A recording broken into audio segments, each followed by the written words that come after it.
So today we're going to be revisiting a question that I get asked quite a bit in public and more frequently now that I have two kids. And that question is, Carlyle, why do your kids have red hair? So, well, first it's important to know that my wife has red hair. However, none of her siblings have red hair. Her parents don't have red hair, and neither do her grandparents. Well, on my side of the family, there's, well, no redheads. We'll dive back into that topic a little bit later.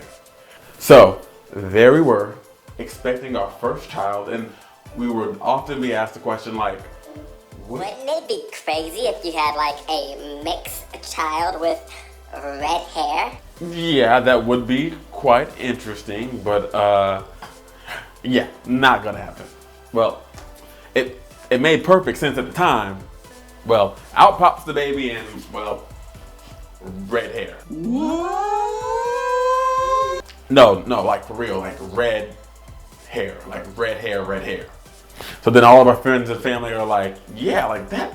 Baby is an exact replica of Jillian. What was your genetic contribution? Then I started thinking like genes, like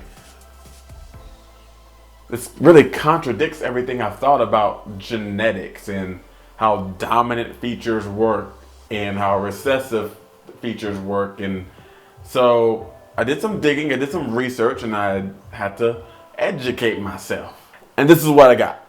So kids get a pair of traits, one from each parent that makes up who they are. Like eye color, dimples, cleft chin, earlobes, and hair color.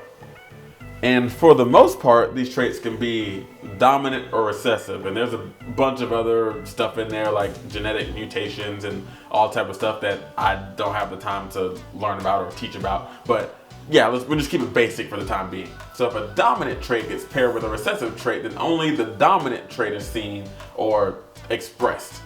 A recessive trait like red hair has to be paired with another recessive red hair trait in order for that person to have red hair. Don't worry, I'm going to try to explain a little bit further. So using this little sciencey thing I found online called a Punnett Square, we can break it down like this. I have black hair, we'll call that B, and Jill has red hair. We'll use little r to show that it's recessive.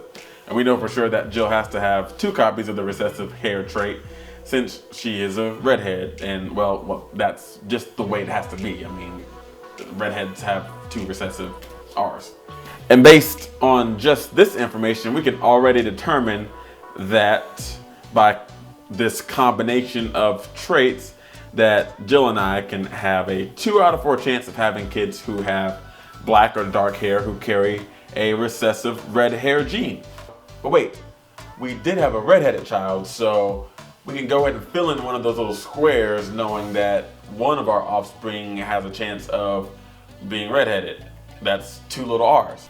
And knowing this, we can also conclude that I must have a recessive red hair trait as well, making my missing and unexpressed trait a little r for red hair. So Jill has 2 little r's. I have a big B for black hair, dark hair, and a little r for the recessive red hair trait.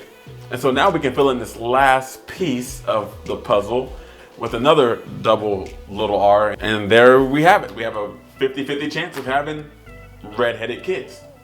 It's pretty obvious to see how Jill may have got the recessive red hair genes, but what about me?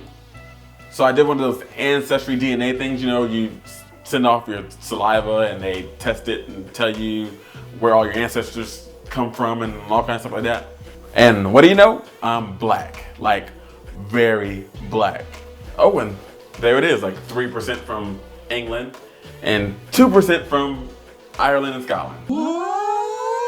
So you mean to tell me that I got all that strong African heritage and a little bit of the luck of the Irish? Yeah, I know that was a horrible Irish accent. I never said I could do a perfect Irish accent, okay? Just cut me some slack. Of course, I'm sure there's a lot more to that ancestral history that I'm just not going to dive into, but yes, there's some Irish in me. So fast forward to 2019, and there we were expecting our second child, and we were asked the question again. Like, wouldn't it be crazy if y'all had a redheaded baby again? So we flipped the coin, and then there was two.